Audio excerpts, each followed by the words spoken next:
let's go back to this idea of resolution. If I look really close at this, I can see the graphic is coming in really nice and crisp, okay? And that's because when I originally sent this over to Photoshop, remember I went to UV editor, and when I originally sent it over, I went to UV snapshot, and the size was actually 4096 by 4096, okay? And if we look back at this, that is quite a large image to hold a lot of detail, okay? And to prove that that's the size it was, here's our color map. And if I go to image, canvas size, I can see it's 4096 pixels by 4096 pixels. I'm going to illustrate what happens if I go down to, let's say, 128, okay? So I'm going to take it from this size and go super small, okay, to 128. Let's see what happens. So in Photoshop, I'm just going to say image size, and I'm going to make sure it's linked, and I'm going to say 128 by 128. Okay. Look at how small that is. Okay, and once again, if I go to canvas size, I can see it's 128 pixels by 128 pixels. And if I zoom up with my magnifying glass and zoom up, you can see how we call this pixelated it is, because there's not a lot of pixels to work with. In fact, if I zoom up, I can start to see the pixels that color this. Okay, well, let's see what happens if we apply this to our airplane. So I'm going to say save as, and I'm going to call this 04 practice, and hit save. Now, if I go back to my airplane,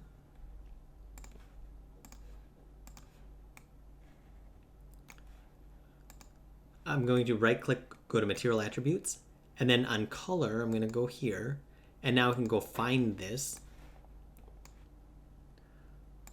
Color 04 practice, okay? And you can see that the color still goes in the correct spot, and the size of our plane model did not change, just our resolution changed, okay? So imagine if you were making a video game and they said, hey, the maximum resolution that you can use is 128, okay, for whatever reason. Well, you would have a hard time really creating good graphics because you're very limited on what you can do, okay? So luckily, as technology advances, you're able to make larger and larger maps, okay? Now, let's say if you realized later, let's say you're working on a really small map, and now you're like, oh shoot, I can use a 4096 by 4096. Well, if I do this, if I go to image size, and now if I bring this up to 4096 by 4096 and click OK, let's see what this looks like. Okay, it's much bigger, but look at this. I feel like it didn't have enough information to properly kind of translate that. Okay, it did the best that it could, but that's why I feel like I would rather,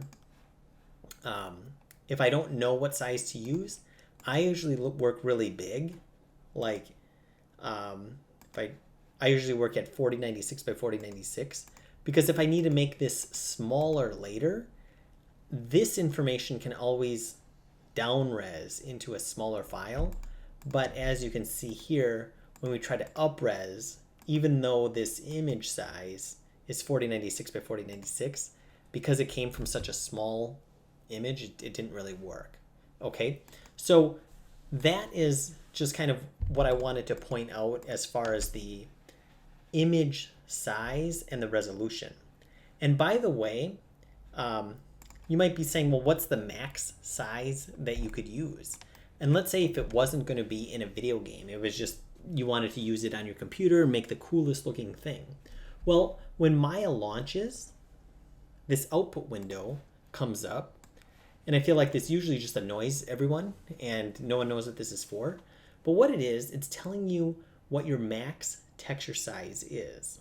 Okay, so on my particular computer that I'm using right now, I have a GTX 1060 graphics card, and that allows me to get a texture size of 16384 by 16384, and I can actually have 32 of them. Okay, so that is ginormous texture size. And if I look at that, if I go back to my if I open up my file here, hold on one second. So if I go into my files that I originally found, or that I originally talked about, let's see. Yeah, so you can see 2, then 4, 8, 16, 32.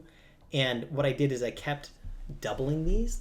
And if I double, if I take my calculator, and if I double 8192 times 2, I get 16384. You can see that that is what this is right here. So imagine how big that texture map would be. So going back here, it would be 4 times the size of this one. So that would be about that big for an 8K map. And a 16K map would be 4 times the size of that. So it'd be literally like that big. So imagine how much texture information you could get in that. Okay? But once again, the larger the files that you use, the more likely the computer could crash, the more likely it would slow down. I feel like if you can get enough information on a large map, then don't just use an extra large map for no reason. Stick with what you need. And then once again, you can always make it smaller, but you can't go the other way. So if you're still confused, I think if in doubt, use 4096. If everything starts to slow down when you're using that, your computer isn't good enough, then I think this is going to be a nice safe bet here, 2048 by 2048. Much smaller than that, I feel like you're going to have a real hard time really getting any texture detail to come through.